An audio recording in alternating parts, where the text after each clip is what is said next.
Silent ಆಗಿರಿ.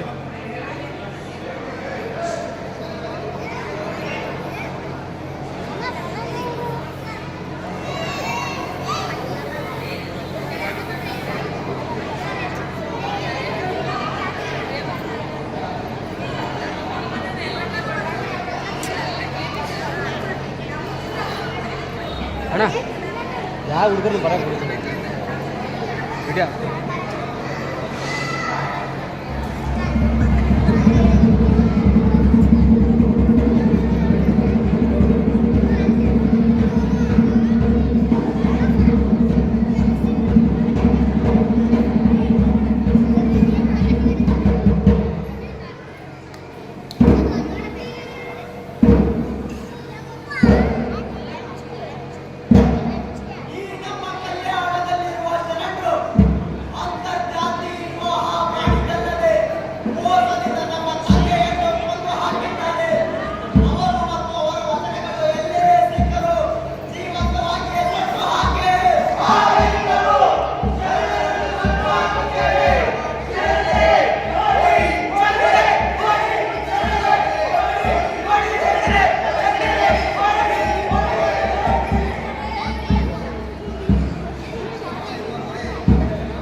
ನೀನೇಕೆ ಕೊಡುತ್ತೆ? ಹಿಂದೆ ಈ ಪ್ರಶ್ನೆ ತಂದೆಯ ಬಳಿ ಕೇಳಿ.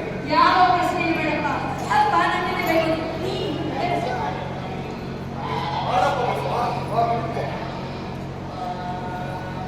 ಅಪ್ಪ, ನಂಗೊಂದು ಪ್ರಶ್ನೆ. ನಿನ್ನ ಪ್ರಶ್ನೆನಿದ್ದರೂ ನಂತರ ಮೊದಲು ಪುರೋಹಿತರುಗಳನ್ನು ಕೇಳು. ಅಲ್ಲಪ್ಪ, ನನಗಿಂತಲೂ ಮೊದಲೇ ಹುಟ್ಟಿದ ಅಮ್ಮ ಆತನಿಗಿಲ್ಲದ ಈ ಉಪನಯನ ನನಗೇಕೆ? ಶೂದ್ರರ ಹೊಟ್ಟೆಯಲ್ಲಿ ಹುಟ್ಟಿದ ನಾನು ಶೂದ್ರರ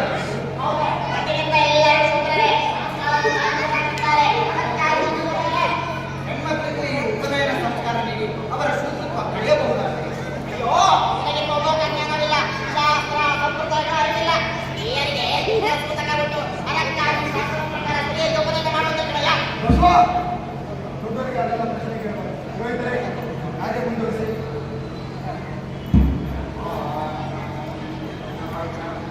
ಕಾಯಕ್ಕೋ ಅದರ ಕೈಯಕ್ಕೋ ಹೋಮಕುಂಡಕ್ಕೆ ಕಾಲು ಬರಲು ದಕ್ಷಿಣಕ್ಕೋ.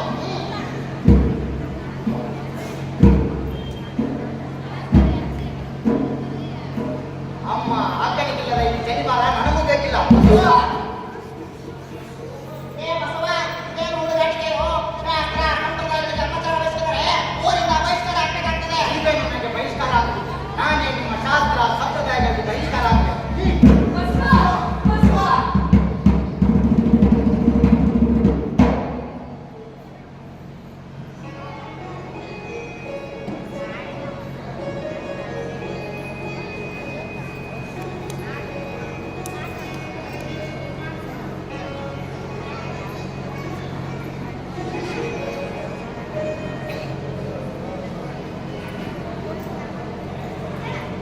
ಆಗೋ ಆಗೋ ಆಗೋ ಎಲ್ಲಿ ಹೋಗ್ತಾರೆ ನಾವು? ನಾವು ಏನಾದರೂ ಹೇಳಬೇಕು ಅಂದಾಗ ಎಲ್ಲರೂ ಹೋಗ್ಬಿಡ್ತಾರೆ. ಸಾಧು ಸಂತರು ಬೇರೆ ತೀರ್ಥಯಾತ್ರೆ ಹೋಗೋದಕ್ಕೆ ಹೋಲಿಕೆ. ತೀರ್ಥಯಾತ್ರೆ ಹೋಗೋದೇನು ಖಚಿತವಾಗಿದೆ. ಹೋಗೋದಾದ್ರೆ ಮೊದಲು ಎಲ್ಲಿ ಹೋಗೋದು? ನೋಡಿ, ಮೊದಲು ಕಾಶಿಯಲ್ಲಿ ಗಂಗೆ ಸ್ನಾನ ಮಾಡಿದರೆ ಅಲ್ಲಿಂದ ರಾಮೇಶ್ವರದಲ್ಲಿ ಒಂದು ವಿಚಾರ ಸಂಕಿರಣವನ್ನು ಮುಗಿಸಿಕೊಂಡು ಹೋಮ ಮಾಡಿಸಿದರೆ ಅಲ್ಲಿಂದ ಶ್ರೀಶೈಲದಲ್ಲಿ ಎಲ್ಲಿ ಹೋಗಿದೆ? ಮತ್ತೆಲ್ಲಿ ಪಯಣ? ನಮ್ಮದಿಲ್ಲಿ ಹಿಂದೆಲ್ಲಿ ಪಯಣ. ಇಲ್ಲೇ ಬಸವನ ಹತ್ರ ಹೋಗಿದೆ. ಅಂದಹಾಗೆ ನಮ್ಮ ಬಸವಣ್ಣ ಇಲ್ಲಿ ಕೂಡಲ ಸಂಗಮಕ್ಕೆ ಬಂದದ್ದು ನನಗಂತೂ ತುಂಬಾ ಸಂತೋಷ ಸಂಗತಿ. ಹೌದು, ನಮ್ಮ ಬಸವಣ್ಣ ಗುರುಕುಲದ ಇತರ ಒಟ್ಟುಗಳಿಗಿಂತ ಮಹಾಮೇಧಾವಿಯನ್ನು ಎಲ್ಲರೂ ಮಾತನಾಡುತ್ತಿದ್ದಾರೆ. ಅಷ್ಟೇ ಅಲ್ಲ, ಇಲ್ಲಿಗೆ ಬರುವ ಅನೇಕ ವಿದ್ವಾಂಸರುಗಳೇ ಬೆರಗಾಗುವಂತಹ ಪ್ರಶ್ನೆಗಳನ್ನ ಕೇಳ್ತಾರೆ ನಮ್ಮ ಬಸವಣ್ಣ. ಹೌದು, ಈಗಂತೂ ಯಾರ ಬಾಯಲ್ಲಿ ಕೇಳಿದ್ರು ಬಸವಣ್ಣ ಬಸವಣ್ಣ ಬಸವಣ್ಣ. ಅಗೋ, ಇದು ನಮ್ಮ ಬಸವಣ್ಣನೇ ಬಂದನಲ್ಲ. ಬಾ ಬಸವಣ್ಣ, ನಿನಗೆ 100 ವರ್ಷ ಆಯಿತು. ಆ ಬಸವಣ್ಣ ನಿನ್ನ ವಿದ್ಯೆ ಜ್ಞಾನದ ಬಗ್ಗೆನೇ ಮಾತನಾಡ್ತಿದ್ವಿ. ಬಸವಣ್ಣ ಇಲ್ಲಿ ಬಂದ್ಮೇಲೆ ನೀನು ಬಸವಣ್ಣ ಜೊತೆ ಸೇರ್ಕೊಂಡು ತುಂಬಾ ಕಲ್ತಿದೆಯಲ್ವೇ? ಹೌದು, ಇನ್ನೋ ಎನ್ನೋ ಕಾರಣಕ್ಕೆ ಹುಟ್ಟಿದೂರಲ್ಲಿ ಕಲಿಯುವ ಅವಕಾಶ ನನಗಿರಲಿಲ್ಲ. ಆದರೆ ಇಲ್ಲಿ ಹಾಗಿಲ್ಲ, ಇಲ್ಲಿ ಈತನೇ ನನಗೆ ಗುರು. ಅಕ್ಕ, ಬಾಲ್ಯದಲ್ಲೇ ನನ್ನೊಳಗೆ ವಿಚಾರದ ಜ್ಯೋತಿಯನ್ನು ಬೆಳಗಿಸಿದ ಗುರುಮಾತೆ ಇದಕ್ಕೆಲ್ಲ ಕಾರಣ.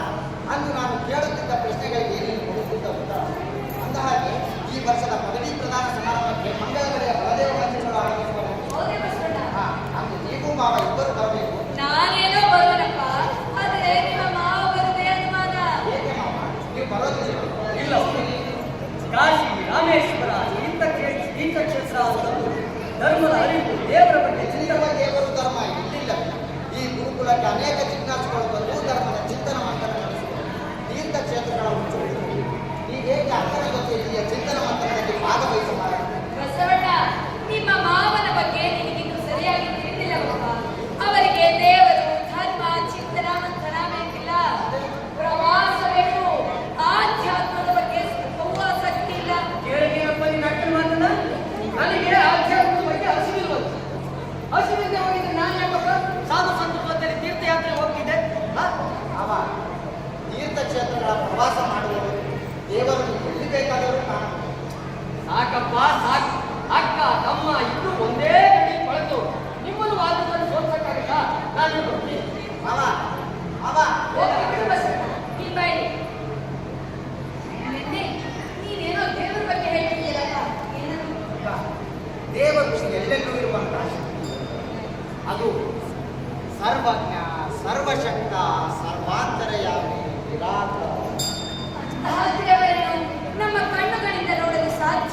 ಇದಕ್ಕಾಗಿಯೇ ಸಾಕಾರ ಕಲ್ಪನೆ ಮೂರ್ತಿ ಪೂಜೆಯ ಆರಾಧನೆ ಬಂದದ್ದು. ಈ ಸಾಕಾರವೇ ಪೂಜಾರಿ ಪುರೋಹಿತರಿಗೆ ವರದಾನವಾದರೆ ಭಕ್ತರಿಗೆ ಶಾಪವಾಗಿದೆ. ಅದಕ್ಕಾಗಿಯೇ ಆ ನಿರಾಕಾರ ದೇವರ ಸಂಕೇತವಾಗಿ ಈ ಇಷ್ಟಲಿಂಗವನ್ನು ಧರಿಸಿದ್ದಾರೆ. ಇಷ್ಟಲಿಂಗ ಏನಿದು ಬಸವಣ್ಣ? ಇದು ಪಿಂಡಾಂಡ ಬ್ರಹ್ಮಾಂಡದ ಸಂಕೇತ. ಈ ಲಿಂಗದೊಳಗೆ ಪಿಂಡಾಂಡದ ತತ್ವ ಅಡಗಿದ್ದರೆ ಇದರ ಹೊರಕವಚವು ಬ್ರಹ್ಮಾಂಡದ ತತ್ವವನ್ನೇ ಸಂಕೇತಿಸುತ್ತದೆ. ಇದನ್ನು ಯಾರು ಬೇಕಾದರೂ ಮುಟ್ಟಿ ಪೂಜಿಸಬಹುದೇ? ಓಹೋ, ಬಡವ ಶ್ರೀಮಂತ ಹಿಂದುಳಿದವ ಮುಂದುವರಿದವ ಸ್ತ್ರೀ ಪುರುಷ ಎನ್ನದೆ ಇದನ್ನು ಯಾರು ಬೇಕಾದರೂ ಮುಟ್ಟಿ ಪೂಜಿಸಬಹುದು. ಅಕ್ಕ, ಇದನ್ನು ಜಗದಗಲ ಮುಗಿಲಗಲ ನಿಗೆಯಗಲ ನಿಮ್ಮಗಲ ಪಾತಾಳದಿಂದಲೇ ಅತ್ತತ್ತ ನಿಮ್ಮ ಶ್ರೀಚರಣ ಬ್ರಹ್ಮಾಂಡದಿಂದಲೇ ಅತ್ತತ್ತ ನಿಮ್ಮ ಶ್ರೀಮಕುಟ ಅಗಮ್ಯ ಅಗೋಚರ ಅಪ್ರತಿಮಲಿಂಗವೇ ಕೂಡಲ ಸಂಗಮದೇವಯ್ಯ ಎನ್ನ ಕರಸ್ಥಲಕ್ಕೆ ಬಂದು ಚಿಲುಕಾದ್ರೇಯ ಅಪ್ಪ. ಅಕ್ಕ, ಬಹುದಿನದ ನನ್ನ ಶೋಧನೆಯ ಫಲ.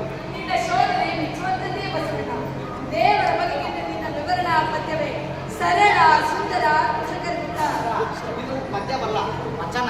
ಇದನ್ನು ಗದ್ಯವಾಗಿಯೂ ಹೇಳಬಹುದು, ಪದ್ಯವಾಗಿಯೂ ಆಡಬಹುದು. ಅಂದು ನಿನಗೆ ಜನಿವಾರ ಸಂಸ್ಕಾರವಿಲ್ಲವೆಂದು ಅದನ್ನೇ ಬೆಂಕಿಗೆ ಸಿಗುತ್ತೆ. ನೀನಂದು ಹೇಳಿದೆಯಲ್ಲ, ಸ್ತ್ರೀಯರಿಗೆ ಧಾರ್ಮಿಕ ಸ್ವತಂತ್ರ ಇಲ್ಲ, ಅವಳು ದೇವರನ್ನು ಪೂಜೆ ಮಾಡುವ ಆ ಅವಕಾಶವನ್ನು ಹೇಗೆ ಕಲ್ಪಿಸುವುದು ಎಂದು ಚಿಂತಿಸಿದೆ. ಈಗ ಅವಕಾಶ ಬಂದಿದೆ. ಏನು ಅವಕಾಶವಿದೆ? ನಾನು ನನ್ನ ಈ ಸಂಬಂಧ ನೀನು ಒಪ್ಪಿಕೊಂಡರೆ ಇಷ್ಟಲಿಂಗ ದೀಕ್ಷೆಯ ಮೂಲಕ ನಿನ್ನ ದೇವರನ್ನು ನೀನೇ ಮುಟ್ಟಿಕೊಳ್ಳುವುದು. ಇದಕ್ಕಿಂತ ಪುಣ್ಯದ ಕಾರ್ಯ ಏನಿಲ್ಲ. ನೀವೇ ನನಗೆ ಇಷ್ಟಲಿಂಗ ದೀಕ್ಷೆಯನ್ನು ಕಲಿಸಿದರೆ ನನಗಿಂತ ಭಾಗ್ಯಶಾಲಿ ಯಾರು? ಬಸವಣ್ಣ, ಶ್ರೀಕುಲದ ಉದ್ಧಾರ ಮಾತ್ರವಲ್ಲ, ಮನುಕುಲದ ಉದ್ಧಾರಕ್ಕೂ ನಿನ್ನಿಂದಾಗಲಿ.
ಇವತ್ತಿನ ಪದವಿ ಪ್ರದಾನ ಸಮಾರಂಭ ಇಂದಿನ ಸಮಾರಂಭದಂತ ಗುರುಗಳು ಹೇಳ್ತಾ ಇದ್ರು.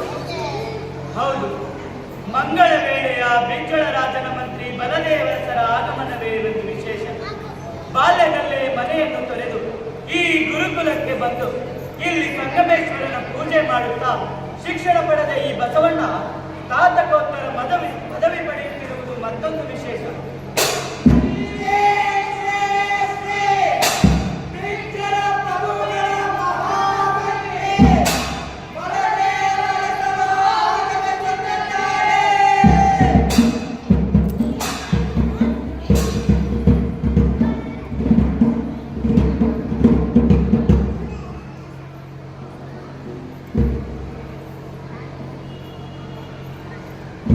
ಬಲದೇವರಸರೇ, ಈ ಮಗು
ಬೆಳವಣಿಗೆ ಹೊಂದಿರುವ ಮತ್ತೊಂದು ಶಕ್ತಿ ನನ್ನ ಒಡಹುಟ್ಟಿದ ಅವಳೇ ನನ್ನಲ್ಲಿ ನೈತಿಕ ಶಕ್ತಿ ಸಿಗುವುದು ವಿಚಾರದ ಬೀಜ ಬಿತ್ತಿ ಜೀವಪರ ಕಾಳಜಿ ಉದಯಿಸಲು ಕಾರಣವಾದರೆ ಈ ಸಂಗಮೇಶ್ವರನ ಸನ್ನಿಧಿ, ಇಲ್ಲಿಯ ಪ್ರಶಾಂತ ವಾತಾವರಣ, ತುಂಬಿ ಹರಿಯುತ್ತಿರುವ ಕೃಷ್ಣೆ ಫಲಪ್ರಭೆ ನದಿಯ ಸಂಗಮ, ನನಗೂ ಹಾಗೂ ನನ್ನಂತಹ ಹಲವು ಗೆಳೆಯರಿಗೆ ಚಲನಶೀಲತೆಯನ್ನು ತಂದಿದೆ, ಸಾವರತ್ವವನ್ನು ಹೊಡೆದೋಡಿಸಿದೆ.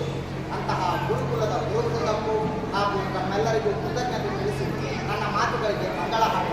ಶರಣು ಶರಣರು. ನಾನಿಂದು ಪ್ರತಿಭಾನ್ವಿತ ತೇಜೋಮೂರ್ತಿಯೊಬ್ಬರನ್ನ ನೋಡಿ ಅವರ ಮಾತುಗಳನ್ನು ಕೇಳಿ ಮಂತ್ರಮುಗ್ಧನಾಗಿದ್ದೇನೆ. ಇಲ್ಲ, ಇಂಥ ಯುವಕರಿಗೆ ಪ್ರಭು ಪಿಂಜಳರ ಆಸ್ಥಾನದಲ್ಲಿ ಇರಬೇಕೆನ್ನುವುದು ನನ್ನ ಬೇಕು. ಇವರು ಒಪ್ಪೋದಾದರೆ ಪ್ರಭು ಪಿಂಜಳರ ಗಮನಕ್ಕೆ ವಿಷಯವನ್ನು ನಾನು ತರುತ್ತೇನೆ. ನನಗೆ ಈ ಅವಕಾಶ ಕಲ್ಪಿಸಿದ ಗುರುಕುಲದ ಗುರು ಹಿರಿಯರಿಗೆ ಹಾಗೂ ಸಂಘಟಕರಿಗೆ ಕೃತಜ್ಞತೆ. ಬಲದೇವರೇ, ನಮ್ಮ ಗುರುಕುಲದ ಬೆಳಕು ಬಸವಣ್ಣ, ಅವನೊಂದು ಮಾಣಿಕ್ಯ. ಅವನೇ ಹೇಳಿದಂತೆ ಅವನ ಅಕ್ಕ ನಾಗರಾಂಬಿಕೆ ಎಲೆ ಮರಿಯ ಕಾಯುತ್ತಿದ್ದು ಈ ಜ್ಯೋತಿ ಬೆಳಗಲು ಎಣ್ಣೆ ಬತ್ತಿಯಾದವಳು. ಇಂತಹ ಅಪರೂಪದ ಸಮಾರಂಭಕ್ಕೆ ಬಲದೇವರರು ಆಗಮಿಸಿರುವುದು ತುಂಬಾ ಸಂತೋಷ. ಅವರಿಗೂ ಶುಭ ಕೋರಿ ನಮ್ಮ ನುಡಿಗಳಿಗೆ ಮಂಗಳ ಹೇಳುತ್ತೇವೆ. ಶರಣು ಶರಣಾರ್ಥಿ.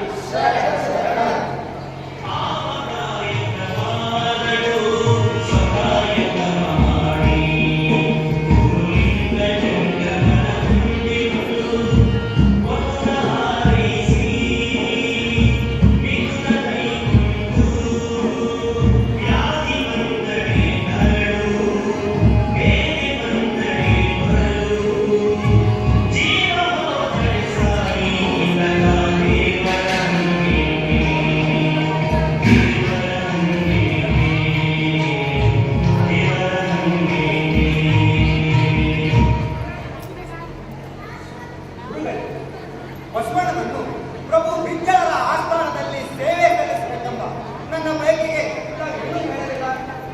ಬಸವಣ್ಣ ಎಷ್ಟೇ ವಿನಯವಂತನಾಗಿದ್ದರೂ ಕೆಲವು ವಿಷಯಗಳಲ್ಲಿ ಹಠವಾದಿ. ಕಾಯಕವೇ ಕೈಲಾಸ ಎನ್ನುವುದು ಅವನ ಸಿದ್ಧಾಂತ. ನಿಮಗೊಂದು ಗುಟ್ಟನ್ನು ಹೇಳಬೇಕು. ಗುಟ್ಟೆ ಅದೇನು ಗುರುಗಳೇ? ಬಸವಣ್ಣ ಬಾಗೇವಾಡಿಯ ಮಾದರಸ ಮಾದಲಾಂಬಿಕೆಯ ಸುಪುತ್ರ. ಮಾದರಸ ಮಾದರಾಂಬಿಕೆ ಬಾಗೇವಾಡಿ. ಹಾಗಾದರೆ ಅವನು ನನ್ನ ಸೋದರನೇ ಆಗಿರಬೇಕು. ಆ ಹುಟ್ಟುವ ಮೊದಲೇ ನಾನು ಮಂಗಳ ಹೇಳಿದ್ದೇವಲ್ಲ. ಆತನ ಅಕ್ಕನನ್ನು ಇಲ್ಲೇ ಪಕ್ಕದಲ್ಲಿರುವ ಬ್ರಹ್ಮಪುರಿಯ ಶಿವದೇವಯ್ಯ ಎನ್ನುವರಿಗೆ ಕೊಟ್ಟು ಮದುವೆ ಮಾಡಿದ್ದಾರೆ. ಗುರುಗಳೇ, ಆಕೆಯ ಪರಿಚಯವು ನನಗಿಲ್ಲ. ಗುರುಗಳೇ, ತಮ್ಮಲ್ಲಿ ನನಗೊಂದು ಪ್ರಾರ್ಥನೆ ಇದೆ. ಸಂತೋಷವೇಕೆ? ಏನಂತ ಹೇಳಿ. ಗುರುಗಳೇ, ನನ್ನ ಮಗಳು ಗಂಗಾಂಬಿಕೆಯನ್ನು ಬಸವಣ್ಣನಿಗೆ ಕೊಟ್ಟು ಮದುವೆ ಮಾಡಬಹುದೇ? ನಿಮ್ಮ ಆಲೋಚನೆ ಏನೋ ಸರಿ ಇದೆ. ಆದರೆ ಮೊದಲೇ ಹೇಳಿದಂತೆ ಅವನು ಹಠವಾದಿ. ಸಂಸಾರದ ಬಂಧನವಿಲ್ಲದೆ ಸಮಾಜ ಸೇವೆ ಮಾಡುವ ಬಯಕೆ ಅವನದು. ಗುರುಗಳೇ, ತಾವು ಮನಸ್ಸು ಮಾಡಿದರೆ ಬಸವಣ್ಣನನ್ನು ಮದುವೆಗೆ ಒಪ್ಪಿಸಬಹುದು. ಏಕೆಂದರೆ ಆತನಿಗೆ ನೀವೇ ತಂದೆ ತಾಯಿ ಗುರು. ಅರಸರೇ, ನೀವು ತಪ್ಪು ತಿಳಿದಿದ್ದೀರಿ. ಆ ಸಂಗಮೇಶ್ವರನನ್ನೇ ತನ್ನ ತಂದೆ ತಾಯಿ ಬಂಧು ಬಳಗ ಎಂದು ಭಾವಿಸಿದ್ದಾನೆ.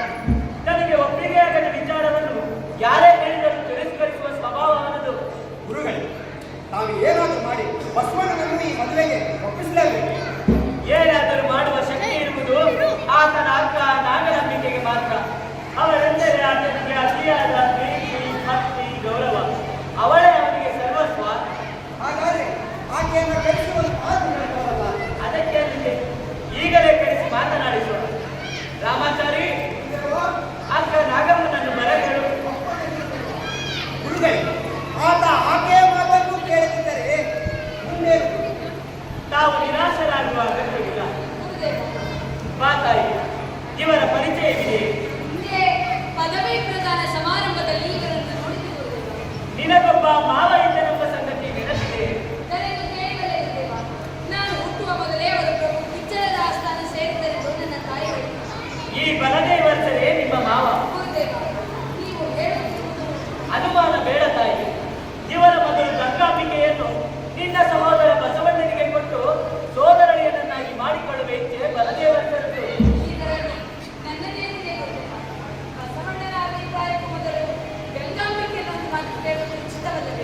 ನಿನ್ನ ಆಲೋಚನೆ ಏನೋ ಸರಿ, ಬಲದೇವ ಸರಿ.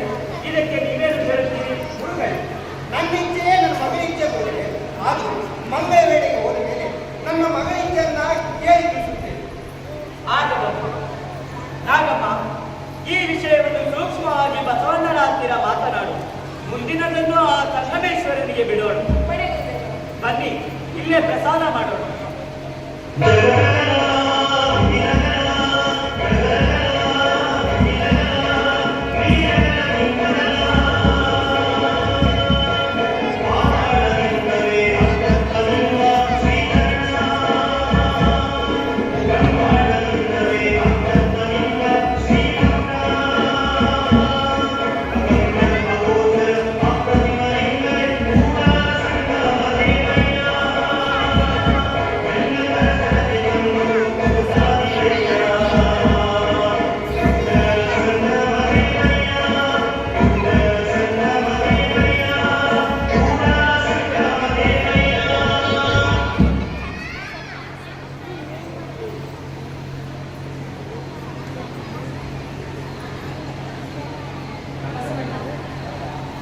ಗುರುಗಳು ನಿನ್ನೊಂದಿಗೆ ಮುಖ್ಯವಾದ ವಿಷಯವನ್ನು ಪ್ರಸ್ತಾಪಿಸಲು ಆದೇಶ ಮಾಡಿದ್ದಾರೆ. ನೀನು ನಿನ್ನ ಮುಂದಿನ ಬದುಕನ್ನು ಕಟ್ಟಿಕೊಳ್ಳಲು ಪ್ರಭು ವಿಚಾರರ ಆಸ್ಥಾನ ಸೇರಬೇಕೆಂಬುದೇ ಗುರುಗಳ ಆದೇಶ. ಗುರುಗಳ ಆದೇಶಗಳಲ್ಲ, ಬದಲಾಗಿ ಬಲದೇವರಸರ ಅಪೇಕ್ಷೆಯೇ ಒಳ್ಳೆಯದು. ಯಾರ ಅಪೇಕ್ಷೆ ಆದರೆ ಬಸವಣ್ಣ, ಇದರಿಂದ ನಿನಗೆ ಒಳ್ಳೆಯದಾಗಲಿ ಎನ್ನುವುದೇ ನನ್ನ ಅಭಿಲಾಷೆ. ಅರಸರ ವಿಚಾರ ನನಗೆ ನೈತಿಕತೆ ಎಂದು ಯೋಚಿಸುತ್ತಿದ್ದೇನೆ. ಇದರಲ್ಲಿ ಯೋಚನೆ ಮಾಡುವುದೇನಿಲ್ಲ. ಬಲದೇವರಸರು ನಮಗೆ ಮಾವನಾಗಬೇಕು, ಅಲ್ಲದೆ ಅವರಿಗೆ ಒಳ್ಳೆಯ ಹೆಸರನ್ನೇ ಗಳಿಸಿದ್ದಾರೆ. ಈಗ ಹೆಸರು ಗಳಿಸುವುದು ಬೇರೆ, ವಿಚಾರಗಳ ಹೊಂದಾಣಿಕೆಯಾಗುವುದು. ಈ ವಿಚಾರಗಳ ತಾಕಲಾಟದಿಂದ ತಾನೇ ನಾನು ಮನೆಗೆ ಹೋಗಬೇಕು. ಬಸವಣ್ಣ, ಇಂದಿನೆಲ್ಲನ್ನು ಈಗ ನೆನೆಸಿಕೊಂಡು ಏನು ಉಪಯೋಗ? ಈಗ ಹಾಗೆ ಮನೆ ಬಿಟ್ಟು ಬಂದಿದ್ದರಿಂದಲೇ ತಾನೆ ನೀನು ನೀನಾಗಿರುವುದು. ಏನೇ ಅವರು ಪ್ರಭುತ್ವದ ಜೊತೆ ಹೊಂದಾಣಿಕೆ ಮಾಡಿಕೊಳ್ಳಲು ಮನಸ್ಸು ಬಾರದು. ಪ್ರಭುತ್ವ ನಿನ್ನ ಕಾರ್ಯಗಳಿಗೆ ಅಡ್ಡಿ ಬಂದಾಗ ತಾನೆ ಹೊಂದಾಣಿಕೆ ಪಡಿಸುವುದು. ಏನಾಗುವುದೋ ಎಂದು ಈಗ ಯೋಚಿಸುವುದು ಸರಿಯಲ್ಲ ಬಸವಣ್ಣ. ನೀವಿಬ್ಬರು ಇಲ್ಲೇ ಇರುವುದು ಒಳ್ಳೆಯದಾಯಿತು. ಅಕ್ಕ ನನ್ನನ್ನು ಮಂಗಳ ಬೆಳೆಗೆ ಹೋಗಲು ಒತ್ತಾಯಿಸುತ್ತಿದ್ದಾರೆ. ಅದರಲ್ಲಿ ತಪ್ಪೇನಿದೆ ಬಸವಣ್ಣ? ಯಾವ ಕಾಲಕ್ಕೆ ಏನಾಗಬೇಕೆಂದಿದೆಯೋ ಅದನ್ನು ತಡೆಯಲು ಯಾರಿಂದಲೂ ಸಾಧ್ಯವಿಲ್ಲ, ಅಲ್ಲವೇ ಬಸವಣ್ಣ? ಇಲ್ಲಿ ನಿನ್ನ ಓದು ಮುಗಿಯಿತು, ಇನ್ನು ಏನಾದರೂ ಕೆಲಸ ಹುಡುಕಿಕೋ. ನಾನಿದು ಕೆಲಸ ಮಾಡುತ್ತಲೇ ಇದ್ದೇನಲ್ಲ ಗುರುಗಳೇ. ಈ ಕೆಲಸವೇ ಬೇರೆ, ಆ ಕೆಲಸವೇ ಬೇರೆ. ಇದರ ಹಿಂದೆ ಬಲದೇವರಸರ ಮತ್ತೊಂದು ಬಯಕೆ ಇದೆ ಬಸವಣ್ಣ. ಬೇಕೆ ಏನದು ಗುರುಗಳೇ? ಬಲದೇವರಸರ ಜೊತೆ ಬಂದಿದ್ದ ಯುವತಿಯನ್ನು ನೋಡಿದೆಯಲ್ಲವೇ? ನೋಡಿರಬಹುದು ಗುರುಗಳೇ. ಆ ಯುವತಿ ನಿಮ್ಮ ಮಾವನ ಮಗಳು. ಇಲ್ಲ, ವಿಚಾರ ಬೇಕು ಗುರುಗಳೇ. ಆ ಯುವತಿಯನ್ನು ನಿನಗೆ ಕೊಟ್ಟು ಸೋದರನನ್ನಾಗಿ ಮಾಡಿಕೊಳ್ಳುವ ಇಚ್ಛೆ ಬಲದೇವರಸರದ್ದು. ನನಗೆ ಈ ಸಂಬಂಧ ಸೂತ್ರಗಳು ಗೊತ್ತಿಲ್ಲ. ಬಸವಣ್ಣ, ಎಂದಾದರೂ ದಿನ ಮದುವೆ ಆಗಲೇಬೇಕಲ್ಲಪ್ಪ. ಒಳ್ಳೆಯ ಸಂಬಂಧ ಕೂಡಿ ಬಂದಿರುವಾಗ ಗುರುಗಳೇ, ನನ್ನನ್ನು ಈ ಸಂಸಾರ ನಮ್ಮ ಬಲೆಯಲ್ಲಿ ಸಿಕ್ಕಿದ್ದು ನಾನು ಇಂದಿಗೆ ತಮ್ಮ ಸೇವೆ ಮಾಡಿ ಗುರುಗಳ ಆದೇಶವನ್ನು ಪಾಲಿಸುವುದು ನೀನವರ ಸೇವೆ ಮಾಡಲೇ ಬಸವಣ್ಣ. ನೋಡು ಬಸವಣ್ಣ, ವಿರಕ್ತರಿಗಿಂತ ಸಂಸಾರಸ್ಥರು ಸಮಾಜ ಸೇವೆಯನ್ನು ಪರಿಣಾಮಕಾರಿಯಾಗಿ ಮಾಡಲು ಸಾಧ್ಯ. ಇದರ ಮೇಲೂ ನನ್ನ ಆದೇಶ, ನಿಮ್ಮ ಅಕ್ಕನ ಆಶಯವನ್ನು ಉತ್ತೇಗೊಳಿಸುವೆಯಾ? ಇದರ ಮೇಲೂ ನಿನ್ನಿಚ್ಛೆಯನ್ನು ಬದಲಾಯಿಸಲು ನಾವ್ಯಾರು? ಗುರುಗಳೇ, ನನ್ನ ತಂದೆ ತಾಯಿ ಬಂಧು ಬಳಗದೋಪಾದಿಯಲ್ಲಿರುವ ನೀಡೇಶ್ವರ ನನಗಿನ್ನು ಗತಿಯಾಗುವುದಿಲ್ಲ. ತಮ್ಮ ಮನಸ್ಸಿಗೆ ನೋವುಂಟು ಮಾಡುವ ಇಚ್ಛೆಯನ್ನಿಲ್ಲ. ತಮ್ಮ ಅಪ್ಪಣೆಯಲ್ಲಿಯೇ ಆಗುವುದು. ಆದರೆ ಏನು ಆದರೆ? ಅಕ್ಕನು ಮಂಗಳ ಬೆಳಗ್ಗೆ ನನ್ನೊಂದಿಗೆ ಬಂದು ಅಲ್ಲೇ ಇರುವಂತಾಗಲಿ. ಅದನ್ನು ನಾವೇ ಹೇಳಬೇಕಿದೆ. ಹೇಳು ಬಸವಣ್ಣ. ನಾಗಮ್ಮ, ಈ ವಿಷಯವನ್ನು ಸೂಕ್ಷ್ಮವಾಗಿ ಬಸವಣ್ಣನ ಹತ್ತಿರ ಮಾತನಾಡು. ಮುಂದಿನದನ್ನು ಆ ಸಂಗಮೇಶ್ವರನಿಗೆ ಬಿಡೋಣ.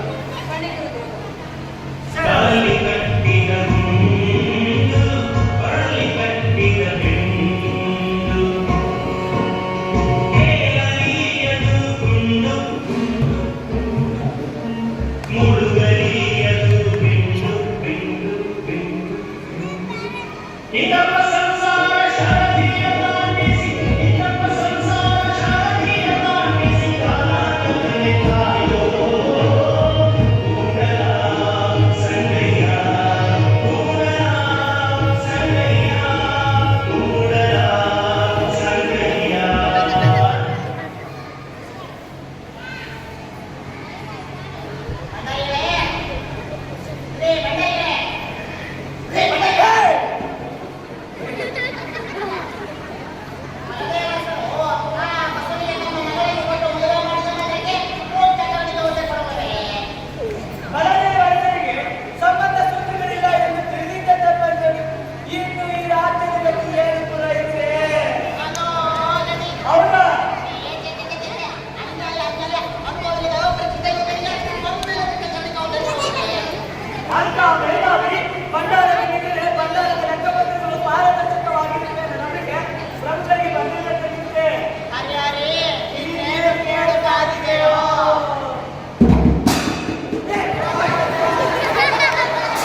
ಹೇಳಿದ್ದಾರೆ. ಇದಕ್ಕೆ ನಿಮ್ಮ ಅಭಿಪ್ರಾಯ? ಮಂಗಳ, ಗುರು, ಶುಕ್ರ, ಶನಿ ಇಲ್ಲಿಂದ ಹೆಗಲಿದೆ. ಪ್ರಭು, ಈಗ ಅಮೃತಗಳಿದೆ. ಇದೆಲ್ಲ ಅವರು ಮುಂಚಕರಿಗೆ ಉದ್ಯೋಗ ಸ್ವೀಕರಿಸುವುದು ಒಳ್ಳೆಯದು. ಪ್ರಭು, ಮಾಡುವ ಕಾಯಕ ಮುಖ್ಯವಾಗಬೇಕು, ಮುಹೂರ್ತವಲ್ಲ. ಪ್ರಭು, ಈ ಯುವಕನಿಗೆ ಇನ್ನೂ ಅನುಭವ ಕಾಣಲು ಶಾಸ್ತ್ರಜ್ಞಾನ ಇಲ್ಲವೆಂದೆನಿಸುತ್ತದೆ. ಪ್ರಭು, ನಾನು ಹೀಗೆ ಹೇಳುತ್ತೇನೆ ತಪ್ಪು ತಿಳಿಯಬಾರದು. ಈ ಪುರೋಹಿತ ಪರಂಪರೆಯವರು ಜನರಲ್ಲಿ ಸಾಮರಸ್ಯ ತಂದಿದ್ದಾರೆ. ಮೇಲು ಕೀಳು ಎಂಬ ಭಾವನೆ ಬಿಟ್ಟಿದ್ದಾರೆ. ಸ್ತ್ರೀ ಪುರುಷರಲ್ಲಿ ಭಿನ್ನತೆ ತಂದಿದ್ದಾರೆ. ನೋಡಿ ಪ್ರಭು, ತಮ್ಮೆದುರೆ ವೇದ ಶಾಸ್ತ್ರ ನಿಂದಿಸುವ ಇವನು ನಾಳೆ ನಿಮಗೆ ಮೂಡಾಗಬಹುದು. ವೇದ ಶಾಸ್ತ್ರ ಅಧ್ಯಯನ ಮಾಡಿದರೆ ಇರಲಿ ಬಿಡಿ, ಅವರ ಮಾತುಗಳನ್ನು ನೀವು ಮನಸ್ಸಿಗೆ ಹಚ್ಕೊಳ್ಳೋದು ಬೇಡ. ಕ್ರಮೇಣ ಎಲ್ಲ ಸರಿ ಹೋಗ್ಬೋದು. ಪ್ರಭು, ಇದು ನಮ್ಮ ಮನಸ್ಸಿಗೆ ಹಚ್ಚಿಕೊಳ್ಳುವ ವಿಷಯವಷ್ಟೇ ಅಲ್ಲ, ನಮ್ಮ ಪರಂಪರೆಯ ಅಪಚಾರವೆಂದು ಅದು. ಪ್ರಭು, ಇದು ನನ್ನ ಅಭಿಪ್ರಾಯ. ಒಪ್ಪುವುದು ಬಿಡುವುದು ಅವರ ಸ್ವತಂತ್ರ. ನಿಮಗೆ ನನ್ನ ಮಾತು, ನನ್ನ ಕಾಯಕದಲ್ಲಿ ವಿಶ್ವಾಸವಿದ್ದರೆ ಈ ಭಂಡಾರದ ಯಾವ ಜವಾಬ್ದಾರಿಯೂ ನನಗೆ ಬೇಡ. ಬಸವಣ್ಣ, ಇದರಲ್ಲಿ ವಿಶ್ವಾಸ ಅವಿಶ್ವಾಸದ ಮಾತಲ್ಲಿ ತಮ್ಮ ತಮ್ಮ ಜವಾಬ್ದಾರಿಯನ್ನು ಪ್ರಾಮಾಣಿಕತೆಯಿಂದ ನಿರ್ವಹಿಸಿದರೆ ಸಾಕು. ಭಂಡಾರಿಗಳೇ, ಪ್ರಭು, ಬಸವಣ್ಣನವರನ್ನು ಭಂಡಾರದ ಪರಿಚಯ ಮಾಡಿಸಿ. ಬಸವಣ್ಣ, ಭಂಡಾರದ ಪರಿಚಯವಾದ ನಂತರ ನೀವು ಮತ್ತೊಮ್ಮೆ ನಮ್ಮಲ್ಲಿ ಬರಲು ಸಾಧ್ಯವೇ? ಆಗಬಹುದು ಪ್ರಭು.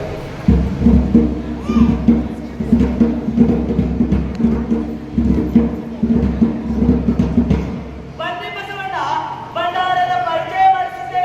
ಬನ್ನಿ.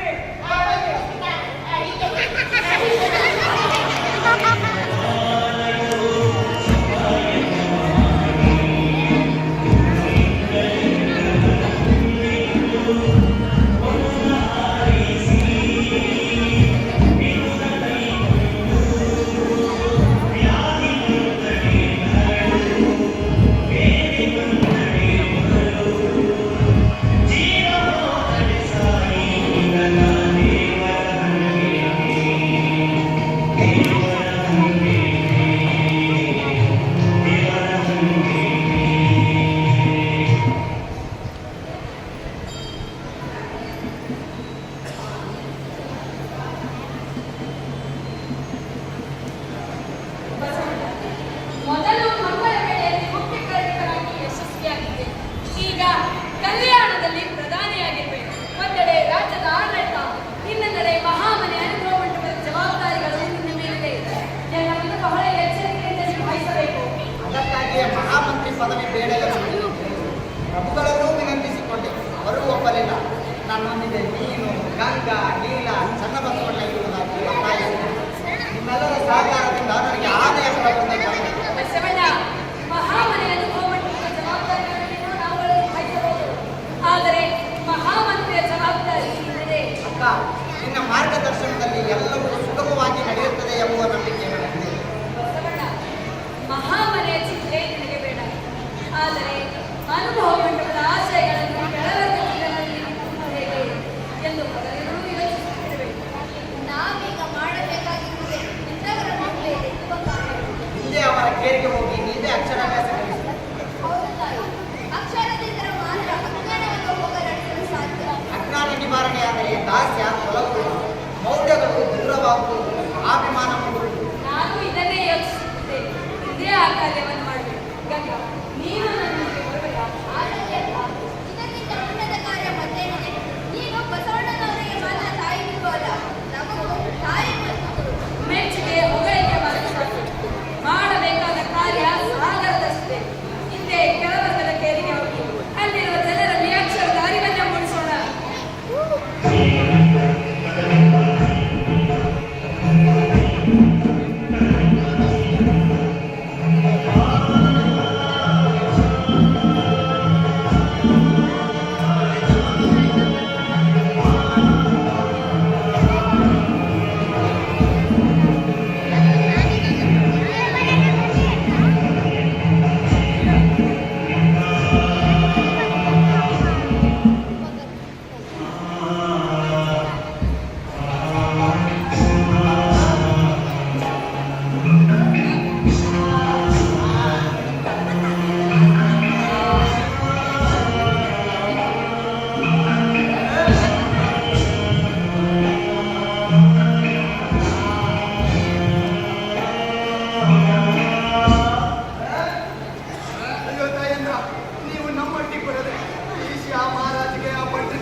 ನಿಮ್ಮವರೆಲ್ಲ ಅಕ್ಷರ ಕಲಿತ್ರೆ ಅವರು ತಲೆ ಎತ್ಕೊಂಡು ಓಡಾಡ್ಬೋದು. ಆಗ ತಾಯಿ ತಲೆ ಎತ್ತೋದು ಬೇಡ, ತಲೆ ಮೇಲೆ ಹೊತ್ಕೊಳ್ಳೋದು ಬೇಡ. ಈಗ ನಾವು ಶುರುವಾಗಿದ್ದೀವಿ. ಕಲ್ಲಾಗ್ಬೇಡಿ. ಎದ್ದಲ್ರು ಎದ್ದಲ್ರು.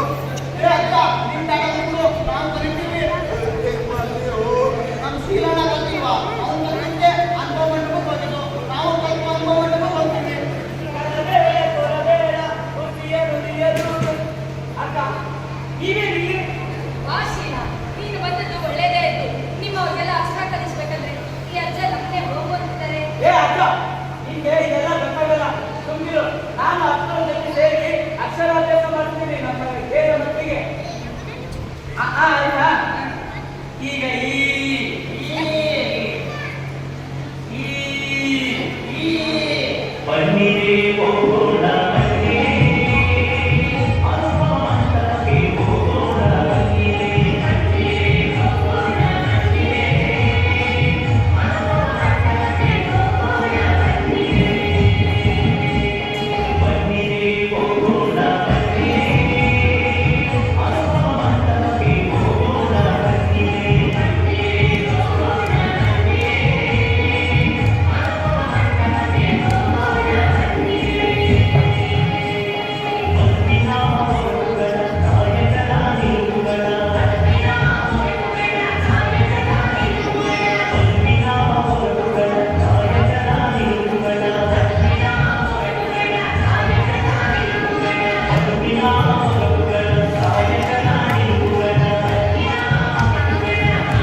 ಅನುಭವ ಮಂಟಪ ಸರ್ವಶರಣರ ಭಾವೈಕ್ಯತೆಯನ್ನು ಎತ್ತಿ ಹಿಡಿಯುವ ಕೇಂದ್ರ.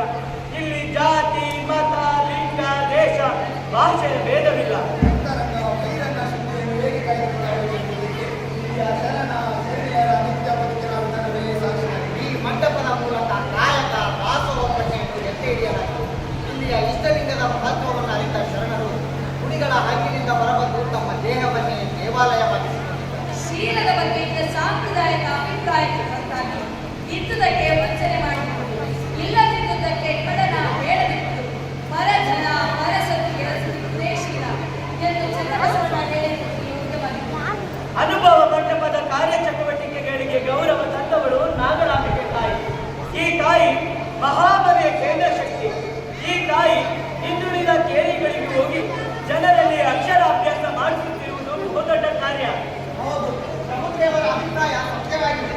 ಹೌದು, ನನಗೆ ಹಾಲನ್ನು ಮುಟ್ಟಿದವರು ಪರಿಣಾಮವನ್ನು ಓದಿದವರು ನಾಗರಾಂಬಿಕೆತಾಯಿ.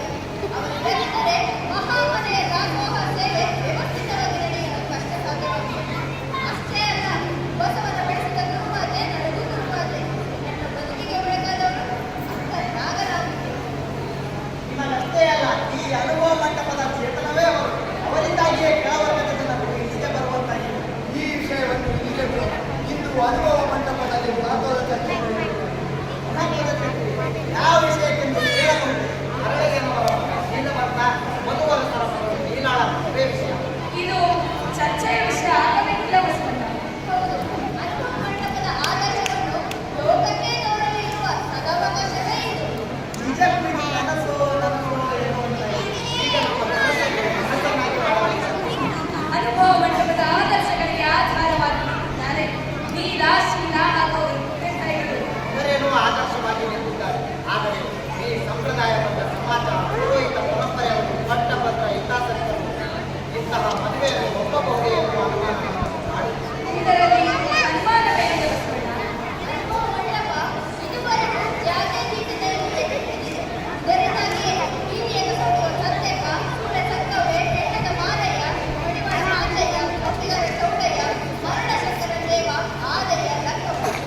ಬಸವಣ್ಣ, ಏಕೆ ಈ ಮೌನ?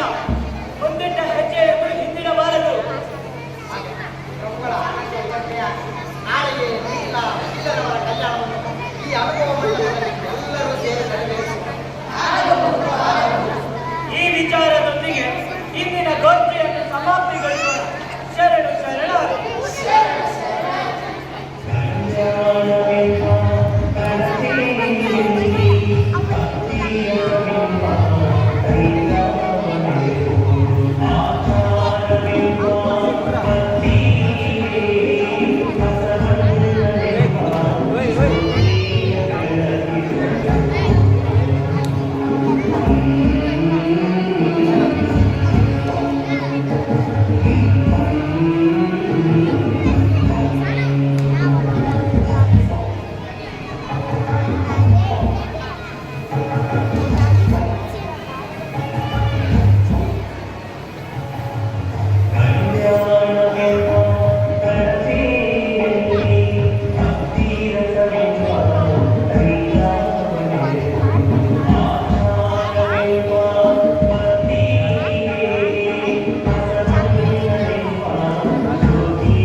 ಅವನಿಗೆ ಒಬ್ಬ ಮಗನಿದ್ದಾನೆ, ಮಹಾಜ್ಞಾನಿ ಚನ್ನಬಸವಣ್ಣ.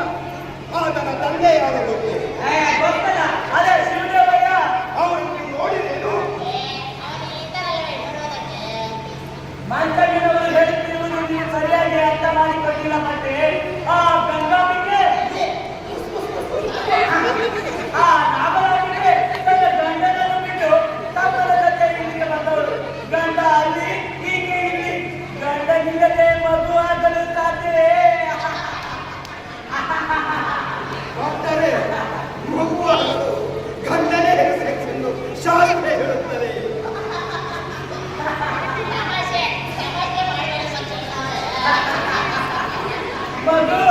ಮಗು ಆಗಬೇಕಿದ್ರೆ ಗಂಡನೇ ಇರಬೇಕಿದ್ದೇನೆ ಇಲ್ಲ.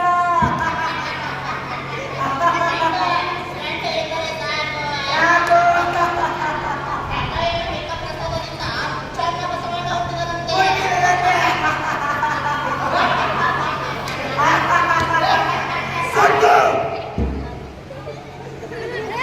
ವ್ಯಭಿಚಾರದ ಪಿಂಡ ಅನುಭವ ಮಂಟಪದ ಷಟ್ಸ್ಥಳ ಜ್ಞಾನಿ.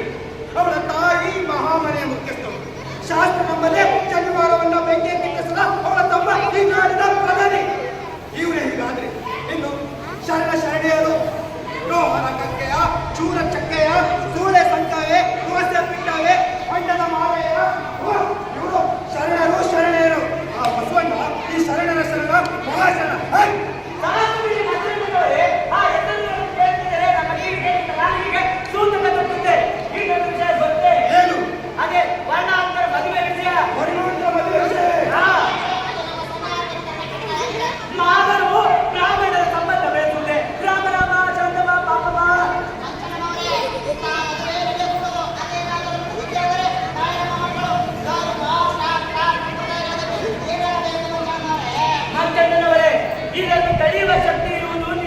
ಮಾತ್ರ ಆ ಅನಿಷ್ಟ ಕಾರ್ಯ ನಡೆದರೆ ಜನರು ರಾಜನಿಗಿಂತ ಬಂಡಿಯವರು ನಮ್ಮಲ್ಲಿ ಕಿವಿಯ ಹೇಳಬೇಕು.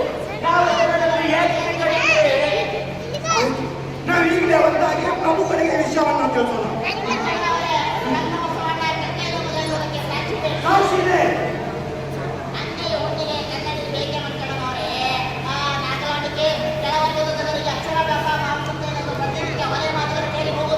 ಯಾಕೆ ಅಪರೂಪ ಅಲ್ಲಿ ಊಟ ಮಾಡುತ್ತಿಲ್ಲ ಅಂತಾರೆ. ಅಯ್ಯೋ ಪ್ರಭು, ಜಾತಿ ಭೇದವೇ ಇಲ್ಲವೆಂದಾಗ ಉಣ್ಣುವುದು ಉಡುವುದು ಕೊಡುವುದು ಕೊಂಬುದು ಎಲ್ಲ ನಡೆಯುತ್ತೆ. ಇನ್ನೊಂದು ವಿಷಯ ಗೊತ್ತೇ, ಕುಡಿಯಲ್ಲಿ ದೇವರಿಲ್ಲ, ದೇಹವೇ ದೇವಾಲಯ ಎಂದು ಜನರಿಗೆ ಮಂಕು ಬೂತಿ ಹಚ್ಚಿ ಕೊರಳಿಗೆ ಲಿಂಗ ಬೆಳೆ ಕಟ್ಟುತ್ತಿದ್ದಾರಂತ ಮರಾಠಿ. ಅನ್ಯಾಯ, ಪರಮ ಅನ್ಯಾಯ. ಮಂಗನ ಕೈಯಲ್ಲಿ ಮಾಣಿಕ್ಯ ಕೊಟ್ಟಂಗಾಯ್ತು.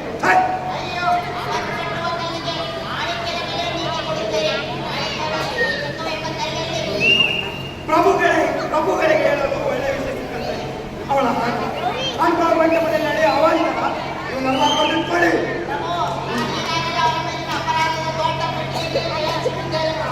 ಮಾಡ್ತಾರೆ. ಆದರೂ ಪ್ರಭುಗಳನ್ನು ಒಪ್ಪಿಸುವುದು ಅಷ್ಟು ಸುಲಭವಾದ ಮಾತಲ್ಲ.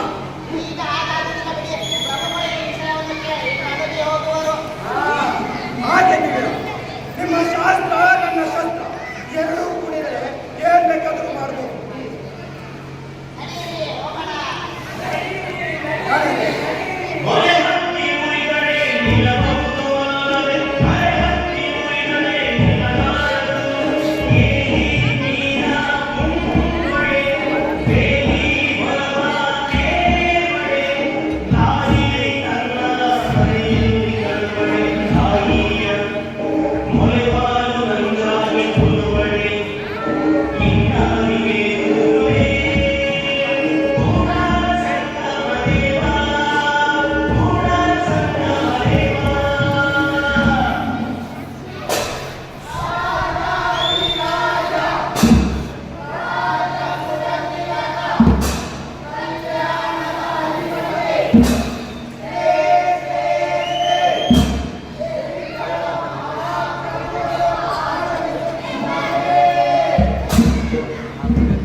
ನಮ್ಮ ನಾಡಿನಲ್ಲಿ ಮಳೆ ಬೆಳೆ ಸಮೃದ್ಧಿಯಾಗಿದ್ದು ಜನರು ನೆಮ್ಮದಿಯಿಂದ ಇದ್ದಾರೆ ಎಂಬುದು ವಂಚನೆಯವರ ಅಭಿಪ್ರಾಯ.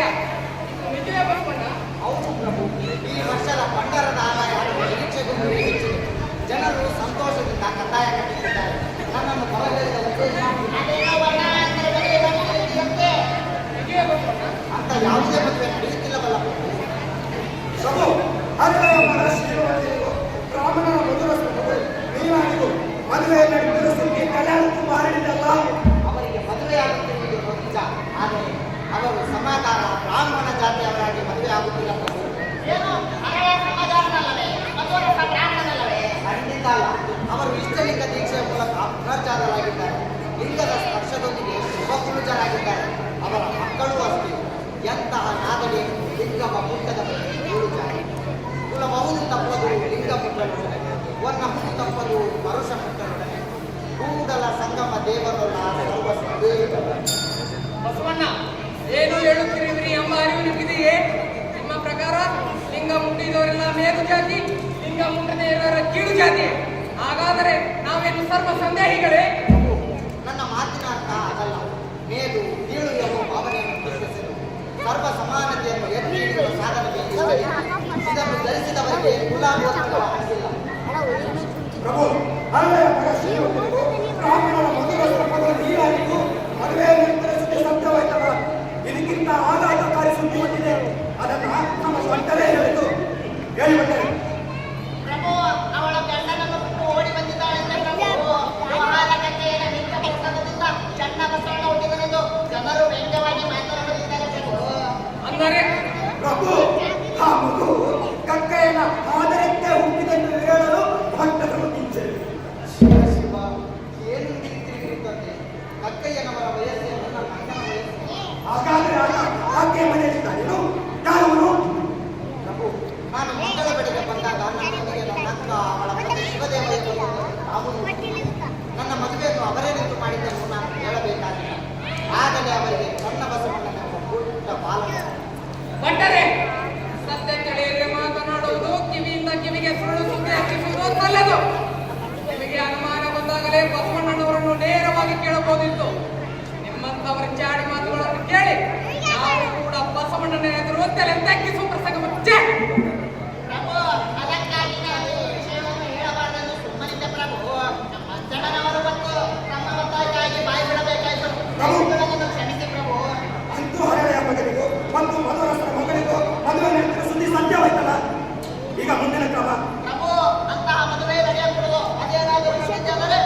ಸೇರಿಪಡೆಗಳು ಇದನ್ನೇ ತಮ್ಮ ಅನುಕೂಲಕ್ಕೆ ದುರ್ಬಳಕೆ ಮಾಡಿಕೊಳ್ಳಬಹುದು. ಈಗಾಗಲೇ ನಾನು ಬೇಹುಗಾರಿಂದ ಅನೇಕ ಮಾಹಿತಿಯನ್ನು ಸಂಗ್ರಹಿಸಿದ್ದೇನೆ. ಬಸವಣ್ಣ, ಆ ಮದುವೆಯನ್ನು ನಿಲ್ಲಿಸ್ಬಿಡಿ. ಪ್ರಭು, ಇದು ಒತ್ತಾಯದ ಮದುವೆ ಅಲ್ಲ. ಎರಡೂ ಕುಟುಂಬಗಳು ಪರಸ್ಪರ ಒಟ್ಟಿಗೆ ಮದುವೆ ಸಿದ್ಧತೆಯಾಗಿದೆ. ಈಗ ಇದನ್ನು ನಿಲ್ಲಿಸುವುದು ತತ್ವದ್ರೋಹವಾಗುವುದು. ಬಸವಣ್ಣ, ಪ್ರಭುಗಳ ಆದೇಶವನ್ನು ಮೀರಿ ಮದುವೆ ಮಾಡಿಸಿದರೆ ಆಗುವುದೆಂದು ಊಹಿಸಿದ್ದಿಲ್ಲ. ಎಲ್ಲರಂತೆ ಅವರು ಆದರ್ಶ ಗೃಹಸ್ಥ ಜೀವನ ನಡೆಸಬೇಕೆಂಬುದೇ ಈ ಅನುಭವ ಮಂಟಪದ ಉದ್ದೇಶ. ಹಠ ಒಳ್ಳೆಯದಲ್ಲ ಬಸವಣ್ಣ. ನಿಮ್ಮ ಹಠದಿಂದ ಕಲ್ಯಾಣದಲ್ಲಿ ಕೋಲಾಹಲ ಆಗಬಹುದು. ಸನಾತನ ಧರ್ಮದ ಪರಿಪಾಲನೆ ಎಲ್ಲರ ಒಳಿತಿಗಾಗಿ ಅಲ್ಲವೇ? ಮಾನವರೆಲ್ಲ ಒಂದು ಎನ್ನುವಾಗ ಸನಾತನ ಧರ್ಮ ಮಾನವರಲ್ಲಿ ಶ್ರೇಷ್ಠ ಕನಿಷ್ಠ ಎಂದು ಹೇಳಿದೆ. ಸ್ತ್ರೀಯರಿಗೆ ಧಾರ್ಮಿಕ ಸ್ವತಂತ್ರವನ್ನು ಸನಾತನ ಧರ್ಮ ಕಲ್ಪಿಸಿದೆ. ಪ್ರಭು, ಸನಾತನವಾದುದು ಎಂದು ಎಲ್ಲದಕ್ಕೂ ಒಪ್ಪಬೇಕಾಗಿಲ್ಲ. ಮಾನವರಲ್ಲಿ ಮದುವೆಯಾಗುವುದು ತಪ್ಪಲ್ಲ. ಅದನ್ನು ನಿಲ್ಲಿಸುವ ಅಗತ್ಯವೂ ಇಲ್ಲ. ಅದಕ್ಕಾಗಿಯೇ ಕೋಲಾಹಲ ನಡೆಯುವುದು ಎಂದರೆ ಅದು ಜನಸಾಮಾನ್ಯರಿಂದಲ್ಲ, ಬಟ್ಟಬಂದ ಹಿತಾಸಕ್ತರಿಂದ. ಆದರೂ ಇನ್ನೊಮ್ಮೆ ಯೋಚಿಸಿ ನೋಡಿ ಬಸವಣ್ಣ. ಅದೇ ಮದುವೆ ನಾಳೆ ನಿಮ್ಮ ವಿಶ್ವಾಸಕ್ಕೆ ಅಡ್ಡಿಯಾಗಬಹುದು. ಪ್ರಭು, ಈ ಮದುವೆ ನಮ್ಮ ವಿಶ್ವಾಸಕ್ಕೆ ಎಂದೂ ಅಡ್ಡಿಯಾಗದು. ಸಾರ್ವಜನಿಕರ ಹಿತ ಕಾಪಾಡದಿದ್ದರೆ ಅಂತ ಅಧಿಕಾರ ಇಟ್ಟು ಪ್ರಯೋಜನವಾಗುವುದು. ಅಧಿಕಾರದಲ್ಲಿದ್ದಾಗ ಎಲ್ಲರೂ ಆದರ್ಶಗಳನ್ನು ಹೇಳುವರು. ಒಮ್ಮೆ ಅಧಿಕಾರದಿಂದ ಹೊರಬರಲಿ, ಆಗ ಆದರ್ಶಗಳು ಎಲ್ಲ ಕಳಚಿ ಬೀಳುವುದು. ಏನೆಂಬುದನ್ನು ಬಲ್ಲವನು. ಪ್ರಭು, ಈ ಅಧಿಕಾರದ ಆಸೆಯಿಂದಲೇ ಇವರು ಯಾರು ಎಂದಾಗ ಸುಖ ಬಂದರೆ ಪುಣ್ಯದ ಫಲವನ್ನು, ದುಃಖ ಬಂದರೆ ಪಾಪದ ಫಲವನ್ನು, ಕೂಡಲ ಬೇಡ ಬಸವಣ್ಣ. ರಾಜ ಪ್ರಜಾಭಿಪ್ರಾಯಕ್ಕೆ ಮನ್ನಣೆ ಕೊಡಲೇಬೇಕು. ರಾಜನ ಆದೇಶವನ್ನು ಯಾರು ಉಲ್ಲಂಘಿಸಲಾಗದು. ನನಗೆ ಅಧಿಕಾರಕ್ಕಿಂತ ಆದರ್ಶ ಮುಖ್ಯ. ನಿಮ್ಮ ಅಧಿಕಾರವನ್ನು ನಿಮಗೆ ಒಪ್ಪಿಸುತ್ತಿದ್ದೇನೆ. ತೆಗೆದುಕೊಳ್ಳಿ ನಿಮ್ಮ ಅಧಿಕಾರವನ್ನು.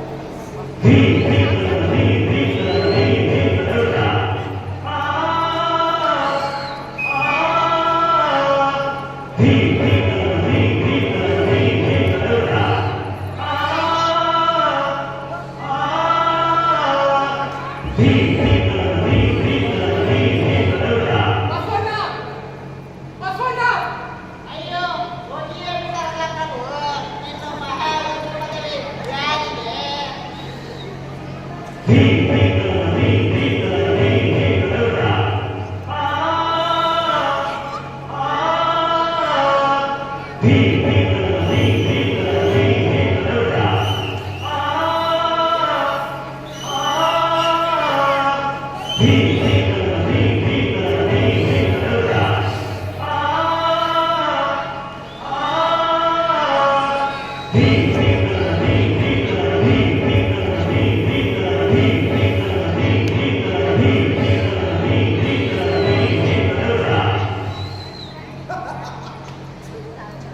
ಇನ್ನೇನಿದ್ದರೂ ನಮ್ಮದೇ ಆದ ಆ ಬಸವಣ್ಣ ಕಾಲ ಮುಗಿಯಿತು. ಇನ್ನೇನಿದ್ದರೂ ಅವನಿಗೆ ಏನು ತಪ್ಪವೇ ಗಟ್ಟಿ. ಪ್ರಭು, ಮುಂದಿನ ಕಾರ್ಯ ಆದ ಕಾಲಕ್ಕೆ ಎಲೆ ಊಟ ಕಟ್ಟಿಸಿ ಅವರನ್ನ ಇಳಿಸುವುದು, ಧರ್ಮಶಾಸ್ತ್ರ ಉಲ್ಲಂಘನೆ ಮಾಡುವುದು, ಖಂಡಿಸುವುದು. ಬನ್ನಿ ಪಟ್ಟರೆ ನಡೆಯಿರಿ.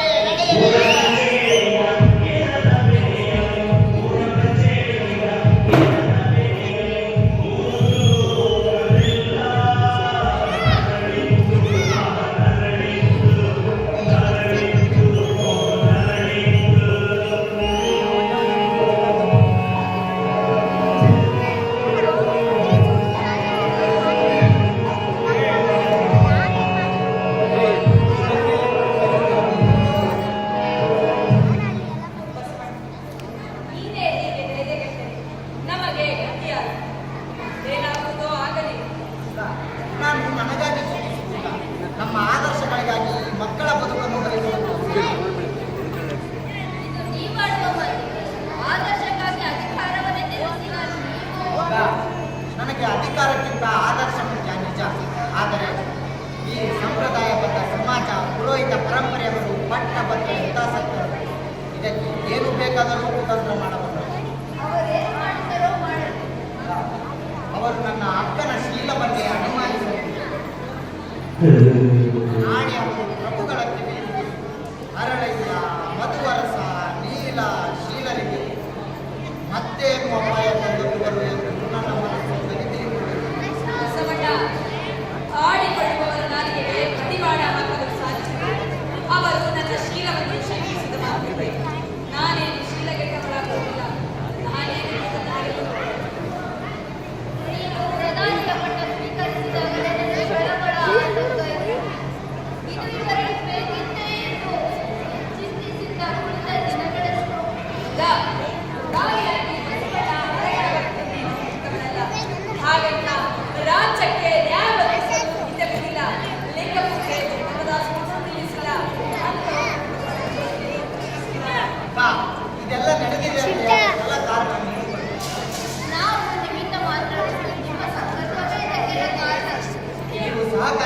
ನೋಡಿದರೆ ಈ ಬಸವಣ್ಣ ಎಂದೋ ಹೇಳ ಹೆಸರಿಲ್ಲದಂತಾಗುತ್ತದೆ. ನೀನೇನೇ ಹೇಳು ಬಸವಣ್ಣ, ನಿನ್ನ ಕಾರಣಕ್ಕಾಗಿ ನಾನು ಗೌರವದ ಮಾಡುವೆ. ಈಗ ನಾನು ಏನು ಮಾಡಬೇಕೆಂಬುದು ನಿನ್ನ ಅಭಿಪ್ರಾಯ? ಮೊದಲು ಆ ಮಂತ್ರ ಮದುವೆ ಏನಾಗುತ್ತೋ ಹಾಗೆ ಹಾಗೆ ಎಲ್ಲರೂ ಸೇರಿ ಅವರ ಕಲ್ಯಾಣವನ್ನು ಅನುಭವ ಮಂಟಪದಲ್ಲಿ ನೆರವೇರಿಸಿದ್ದಾರೆ. ಆಗಲಿ. ಅಂಜಿನಡೆ ಮಾಡಲು ಅಡುಗಿನಡೆ ಮಾಡಲು ಪಂಚ ಪಂಚರೊಳಗೆ ಈ ಕಡೆ ಮಾಡಲು ತಪ್ಪಲು ಹೋರಾಟವಿಲ್ಲ. ಕುಲತೆಗೆ ಬಂದರೆ ಆಗದು ಜೊತೆಗೆಟ್ಟು ಮನದಾರು ಕೆಟ್ಟಡೆ ಅಪ್ಪುರು ತಪ್ಪಲು ಕೂಡಲ ಸಂಗಮ ದೇವರ ಕೂಡಲ ಸಂಗಮ ದೇವ ದೇವ ದೇವ ದೇವ ದೇವ ದೇವ ಕೂಡಲ ಸಂಗಮ ನಿಮ್ ಕಥೆ ಕೇಳಿದ್ರ ಎಂತವರ ಕಣ್ಣಲ್ಲೂ ನೀರು ಬರುತ್ತಮ್ಮ. ಆ ಪಾಪಿಗಳನ್ನ ಕೊಲೆ ಮಾಡುವಂತ ಸಿಟ್ಟು ಬರುತ್ತೆ. ನಿಮ್ಮ ವಚನ ಕಟ್ಟುಗಳನ್ನು ಸಂರಕ್ಷಿಸಲು ನಾನು ಸಹಾಯ ಮಾಡುತ್ತೇನೆ. ಆಗಲಿ ಅಜ್ಜ. ಈಗ ಆ ತಾಯಿ ಎಲ್ಲಿದ್ದಾಳಮ್ಮ? ಶರಣರೇ, ಶರಣರೇ. ಅಬ್ಬಾ ಅಜ್ಜ, ಆ ತಾಯಿ ಇಲ್ಲೇ ಬಂದಿದ್ದಾರೆ. ಶರಣರೇ, ಶರಣರೇ. ತಾಯಿ, ಈ ಕಾಡಿನಲ್ಲಿ ಹೀಗೆ ಭೇಟಿಯಾಗುತ್ತೇವೆ ಎಂದು ನಾವು ಭಾವಿಸಿರಲಿಲ್ಲ. ಈ ಗುಣವಿಯ ಕಾಡು ಬಹಳ ಭಯಂಕರವಾದುದು. ಇಂಥ ಕಾಡು ನಮಗೆ ವಾಸಕ್ಕೆ ಸೂಕ್ತ. ರಕ್ಷಣಾ ಪಡೆಯಲು ಇದಕ್ಕಿಂತ ಯೋಗ್ಯವಾದ ಸ್ಥಳ ಮತ್ತೊಂದಿಲ್ಲ. ಕದಂಬ ರಾಜ್ಯದ ರಾಣಿ ಮೈಲಾಳ ದೇವಿಯರು ಮೊದಲೇ ನಮಗೆ ಮರಣದ ವ್ಯವಸ್ಥೆ ಮಾಡಿದ್ದು ನೆಮ್ಮದಿಯಿಂದ ಉಸಿರಾಡುವುದಕ್ಕಾಗಿ. ಯೋಗ್ಯವಾದ ಸ್ಥಳವೇ ನಮಗೆ ಸಿಕ್ಕಿತು. ಆದರೆ ನಮಗೆ ಬೆನ್ನೆಲುಬಾಗಿದ್ದ ಬಸವಣ್ಣನೇ ಇದನ್ನು ಮಾಡಿಲ್ಲ.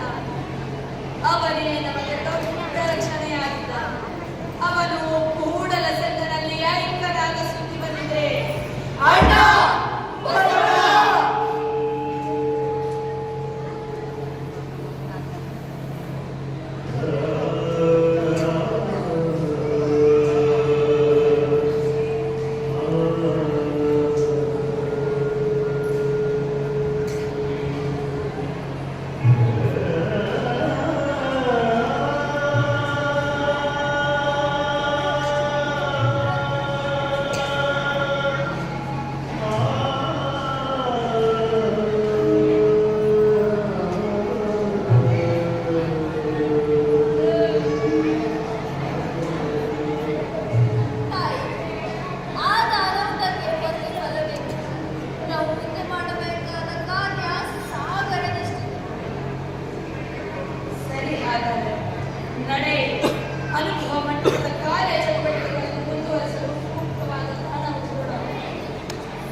ನಮ್ಮಲ್ಲಿದ್ದ ಹಲವು ಶರಣರನ್ನು ಕಳೆದುಕೊಳ್ಳುತ್ತಾ ಇತ್ತು.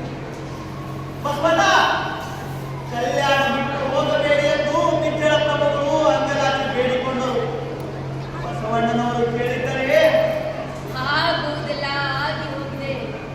ಈಗ ಅದರ ಬಗ್ಗೆ ಹಳಹಳಿಸಿ ಏನು ಉಪಯೋಗ? ಬಸವಣ್ಣ ಕಲ್ಯಾಣ ಬಿಟ್ಟು ಹೋದ ಮೇಲೆ ಕಲ್ಯಾಣದ ಬಣ್ಣ ಬದಲಾಯಿತು. ಕಲ್ಯಾಣದ ಪ್ರಣತೆ ಒಡೆದು ಚೂರಾಯಿತು. ತಾಯಿ, ನಮ್ಮ ಇದುವರೆಗಿನ ಪರಿಶ್ರಮ ಸಾರ್ಥಕವಾಗಿದೆ. ದಿನದಿಂದ ದಿನಕ್ಕೆ ಈ ಎಣ್ಣೆ ಮಳೆಯ ಅನುಭವಕ್ಕೆ ಧರ್ಮಾಸಕ್ತರು ಬರುತ್ತಿದ್ದಾರೆ. ಹಾಗಾದರೆ ನನಗೀಗ ಮೊದಲಿನಂತೆ ಪ್ರಯಾಣ ಮಾಡಲು ಆಗುವುದಿಲ್ಲ. ನಾನು ಹಿಂದೆ ಶರಣರ ಸೇವೆ ಮಾಡಿದೆ. ಆಗಬಹುದು ತಾಯಿ, ನಾವು ಹೀಗೆ ಜ್ಞಾನದಾಸಗಳ ಕಾರ್ಯಕ್ರಮವನ್ನು ಮಾಡಬಹುದು. ಆಗಬಹುದು. ಈಗಾಗಲೇ ವಚನದ ಕಟ್ಟುಗಳು ಭಕ್ತರ ಮನೆ ಮಠ ದೇವಾಲಯಗಳನ್ನು ಸೇರಿದ್ದಾಗಿದೆ. ಅವುಗಳ ಪ್ರತಿ ಮಾಡಿಸಿ ಬೇರೆ ಜನರಿಗೆ ತಲುಪಿಸುವ ಕಾರ್ಯ ಮಾಡಬೇಕೇ. ಈ ವಿಚಾರದಲ್ಲಿ ತಾವೇ ನಮಗೆ ಮಾರ್ಗದರ್ಶನ ಮಾಡಬೇಕು ತಾಯಿ. ಮಾರ್ಗದರ್ಶನ ಮಾಡುವ ಶಕ್ತಿ ಈ ಎರಡೂ ನನ್ನಲ್ಲಿ ಈಗ ಉಳಿದಿಲ್ಲ. ಏಕೆ ತಾಯಿ, ನಮ್ಮಲ್ಲೂ ನಿರಾಶೆ. ನನಗೀಗ ಬಸವಣ್ಣ ಚಂದ ಬಸವಣ್ಣ ಕರೆದಂತಾಗಿದೆ. ಕೂಡಲ ಸಂಗಮ ಉಳವಿಯ ನೆನಪು ನನ್ನನ್ನು ಕಾಡುತ್ತದೆ. ನನಗೀಗ ಸಂಪೂರ್ಣ ವಿಶ್ವಾಸ ಬೇಕಿದೆ. ತೆಗೆದುಕೊಳ್ಳಿ, ನೀವಿನ ಹೊರಡಿ.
Amen.